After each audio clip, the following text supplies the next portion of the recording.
આજે છે ક્રિસમસ અને હું કોલેજની એનએસએસ ટીમમાં છું, એટલે અમે લોકો આજે આવી ગયા છે કેન્સર હોસ્પિટલની વિઝિટિંગ માટે.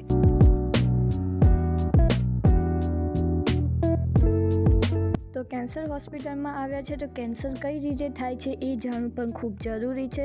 તો સૌથી પહેલાં અમે જે એક્સપો છે એને વિઝિટ કર્યો. કેન્સર કઈ રીતે થાય છે, એના શું સિમ્ટમ્સ છે, કઈ રીતે આપણે એને દૂર કરી શકીએ ને ઓલ ધ થિંગ્સ અમને મેમે સમજાવી. અહીંયા 1 થી 10 રૂમ હતા, તો બધામાં અલગ અલગ પાર્ટ વાઇઝ ઇન્ફોર્મેશન હતી. વિઝિટિંગ પછી અમે લોકો નીકળી પડ્યા મીટિંગ હોલમાં અને અહીં અમે લોકોએ મીટિંગ કરી. અમે અમારા સેલ્ફ ડાઉટ પૂછ્યા. મેમે અમને ઘણી ઇન્ફોર્મેશન ડિટેલમાં આપી. ને હવે વારી છે કેન્સરના દર્દીઓને મળવાની.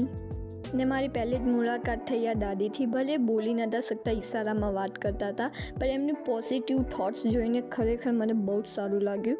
અમે 6-7 દર્દીઓને મળ્યા અને અહીં એ જ વસ્તુ છે કે એમને પોઝિટિવ થિંકિંગમાં રાખવા, બિકોઝ પોઝિટિવ થિંકિંગ હશે તો એ ઇઝીલી કવર કરી શકશે. અમુક એવા પણ પેશન્ટ હતા જે બહુ જ સિરિયસ હતા. એમની ફેમિલી રિયલીમાં બહુ જ રોતા હતા, but we have to give them hope. અહીં અમુક એવા દર્દીને રિકવરી પણ થઈ ગયું હતું because of their family support અને એમની પોઝિટિવ થિંકિંગના લીધે. તો આજનો આ મિની વ્લોગ એન્ડ કરીએ છીએ અને રિયલી અમે એનએસએસ ટીમના બધા જ મેમ્બરોને બહુ જ મજા આવી. અમે બહુ જ એન્જોય કર્યું, ઇવન બહુ ઇન્ફોર્મેશન પણ લીધી.